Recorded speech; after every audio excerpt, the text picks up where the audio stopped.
from the Modern Widows Club, and we have one of our Widow Empowerment event speakers that we're going to talk to and get to know a little bit today, Megan Kopka. Great to have you. So great to be here. Hi, Carolyn. Hello. Okay, for those of you who have been in Modern Widows Club, you know Megan. Megan is a financial advisor. She runs the community in Wilmington, Cape Fear area of North Carolina. And tell me when you found MWC before we talk about your Oh we. my gosh. Like doom scrolling in the middle of the night, probably in 2015 or 2016. I saw you guys on Facebook. And once I found you, algorithms or whatever, your stream kept popping up. And I'm like, no way. Is this place really that positive? And it was so what I needed. Keith passed away in 2014. It was like perfect timing. So I just followed you guys for a long time until I was able to attend my first meeting with Trudy in Atlanta in 2019. Oh, that's so, I forgot about that you were Yeah. in the Atlanta community. Yeah. Mhm. And then we met actually when you won a competition with Modern Widows Club, and you won a trip from me to come to North Carolina, and I had never been to Wilmington, and so I loved the area so much, and I got to stay with you and get to know you, and you've taught me so much over the years, not just about financial, about really life, and hearing your story about Keith and losing him to ALS. I mean, you taught me so much about caregiving advocacy, but that's not what your topic is going to be about. That's just the wonderful thing is when you come to the Widow Empowerment event, you get to meet the speakers and you get to hear more. But you're going to be talking about life planning for widows, and you called it a heroine's journey, Mhm. which I Yeah. love. So I talk a lot about feminine energy and how it surrounds money, but we are our own worst enemy, but we are our own heroes at this point, right? Our person, our hero has passed away, and we have to um, step into that role for ourselves. We have to become our own caregivers, our own heroes in our new story after our life has been shattered. And as you know, we've discussed money touches everything. It is going to be your foundation and hopefully your support in a place that can bring you some comfort, and we can de stress a little bit some of those nuances about money. Well, the yes, and knowledge brings a lot of peace, but also taking charge of a lot of very complicated legal financial processes. Uh, we have some sleep deprivation problems in this community, and we talk a lot about that and how to mitigate that and what we need to do to get to a point where we are sleeping well, where we are taking that caregiving of ourselves very seriously. You, I have a small paragraph here I'm going to read about your talk. The heroine's journey is centered on going deep to move forward. It is a transformative journey. Losing a spouse is also a transformative journey, one that encompasses the challenge of how to live his legacy while building our own. A journey fraught with obstacles and challenges through self discovery, the alignment of vision and values, and filled with emotional charged journey of navigating money, all the while facing this journey and those feelings of feeling alone during that process. Yeah, that's heavy. It's really heavy, isn't it? Hmm. Yeah. So money might have been one of those stressors that keep you up at night at any transition point in your life, whether it's a new job, a loss of a job, moving to a new home, does the budget fit? Those are probably not new things, but when you're navigating it on your own, it feels like it. So I like to go back deep into history and talk about our money stories, the experiences that we have. So I'm going to share like my first piggy bank. I put my tooth fairy money in it, was a yellow snail. Like it's yellow like sunshine, right? It's a gorgeous, happy, lively color. And it's a snail. Now think about what I do. slow and steady is going to win the race in investing, right? So how funny is that? But we're thinking about not just our married life, not just the trauma that we've been, projected into the middle of with closing out our finances, but really thinking about what has been our experiences with money, right? I have a propensity for anxiety. I'm an anxious person. So at one point, and I'm sure you identify with this, most women will, because anxiety tends to run pretty high, generally speaking, with women. But what started as post-traumatic stress disorder in early widowhood is now more like a general anxiety that I carry with me at all times. And what is anxiety?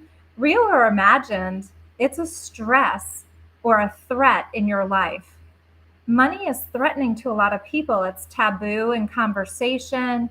And so we're going to talk about what is our general understanding? How does it serve us? What it is and isn't, and how we need to become the champion and the hero in this part of the journey.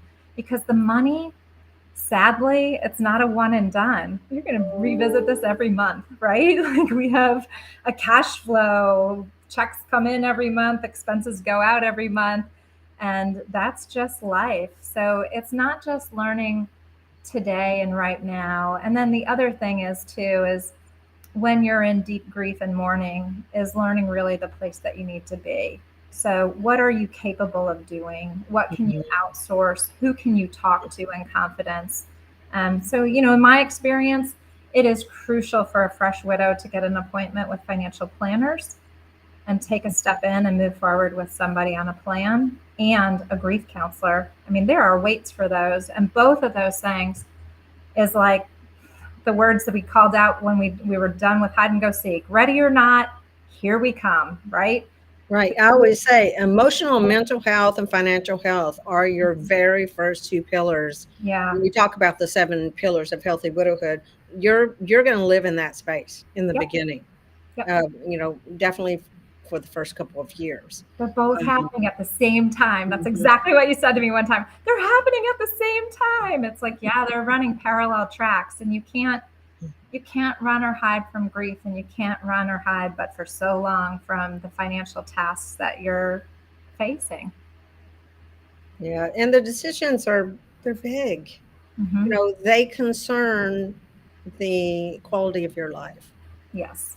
I can say, we have talked about this, that my very first financial advisor experience wasn't a good one. I'm a candidate that didn't have the help that I needed. I didn't have someone who was a great teacher for me, that didn't see the anxiety of my lack of knowledge was what I needed to overcome. But after a while, I mean, you do go find the support, right? What I love about MWC is not only are the speakers at our events financial advisor and someone who understands widowhood, what a powerful level of understanding. Right? And you're right. Yeah. I mean, this is what, like, I can always ask you questions that I wouldn't normally ask someone else. Like, questions about death and questions about what happens with my kids, how should I make decisions? Just recently I updated my will, and it was around $600 just to update my will from 7 years ago. Right. Yet it's so important, and it's something that I actually not only talk about, but I actually practice, right? So, but you know what? It took me 5 months to get it done. So when you just said get your appointments, get them now, it is so true. I did not realize, and the whole time, in fact, whole 5 months, I was a little bit stressed out. I think my stress level went up because the whole time I was like, okay, this needs to get done, but I'm waiting on this other person. Yes. Yeah. Well, and that's the thing, that's the scope too about life planning. So not just estate documents, but when you take it to, the everything in your financial household, whether it's the insurances or the taxes or the investments, that holistic approach, when you start putting numbers to it, like, the numbers are part of it, but they might be completely wrong for you. right? So I need to know you. Just like your estate plans changed, it's because your family dynamic has changed. Your girls That's have right. gotten older. That's right. You know, like I know that without you even saying, like, hey, it sounds like it's a good time because I can see your girls and I know how old they are now. And Yeah. 7 years ago, that makes sense. Mm-hmm. Um, but it's not always a by the number thing, whether it's ages. It's really about you, Carolyn. Like, what does Carolyn want? How well do I know you? Because telling you should go get, your mom as one of your points of contact is not going to fly. Like, Right. who is that going to be for you? Some of my widows in my community, they don't have children. Who Mm-hmm. becomes your healthcare power of attorney? That's You right. know, That's right. when you're Well, in your these 50s, are some of the things we're going to be talking about at We. I mean, you're going to be talking about building your life plan as it pertains to money, but it's so much more about that. How does money how does what is the quality of life does the money that you have, no matter how much, how little or how much that is for yeah, you, and to come and just, personally, this event is a treasure trove of knowledge. it is. And I have to thank you. My gosh, the framework of 7 pillars has helped me in my career, Yes. right? It helps me frame my conversations with widows and powerhouse speakers. I mean, my gosh, you've got that framework to go pick the best of the best in all those worlds and Mhm. find widows that dwell in those specialties. Well, And I you'll be easy to find because you're the redhead in the room usually, and she laughs like that. and So I cackle and I dance. yes, and tell us the first time you came to We. Mhm. What was the question? When was the first time you came to the Widow Empowerment event? I came to the first one in Houston with Jaden, my Oh, daughter, who is going to participate in Legacy, God willing, this year, but maybe in the future. So we'll see. Yeah. yes, yes. She doesn't know. The Legacy Club is our daughters. We invite daughters to the Widow Empowerment event, and the daughters have their whole separate track, and they get to know one another. Um, but yes, it was a very. Tell me what your takeaway was from Houston and going into it, the anticipation versus on the back end, how it felt before and after you came. Oh my gosh. So I am a tenured widow and I've been watching the club. I've participated. I started a community. And to be able to go with Jaden was a lot of feeling of anxiety. We had that typical mom-daughter relationship in the teen years. And I was super excited to bring her and nervous all at the same time because I didn't know what to expect. So Mhm. here you are with this, hot, cold mother-daughter relationship going into a place that you're like, God, I hope this is great, and not just for me, but also for her.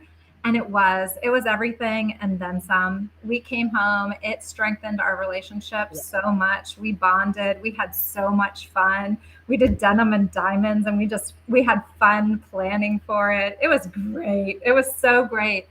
And again, having that time with her was hard because I don't feel like I got the chance to make the connections as much as I would have liked to. And then it Mhm. was perfect. I believe in everything is perfect timing and everything happens for a reason. Yeah, And I would my say daughter that wants to the come back. whole environment feels healing. Oh, it is. Yeah. It is.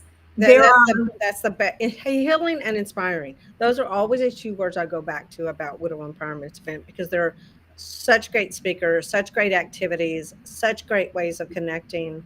What lifelong friends are made. You yeah, finally get to meet people in person. yeah, So yeah, thank you for coming on the call yeah. tonight to just, let everyone get to know you a little bit. And you can find Megan Kopka on LinkedIn, connect with her. We talk a lot about widow topics over there. Both of us are on LinkedIn, and we also have a Modern Widows Club LinkedIn. We're very active over there. So come and follow us and keep track, ask questions, learn, and most importantly, come to St. Louis September Yes. 22nd through the 24th. Meet me in St. Louis. Meet me in St. Louis. That's right. I can't wait to see everyone. I hope you put a little message here for us and see you in St. Louis. Thanks, Yep, Carolyn. sure will. Thanks, Megan. Bye. Have a good night. You too. See you very soon in St. Louis.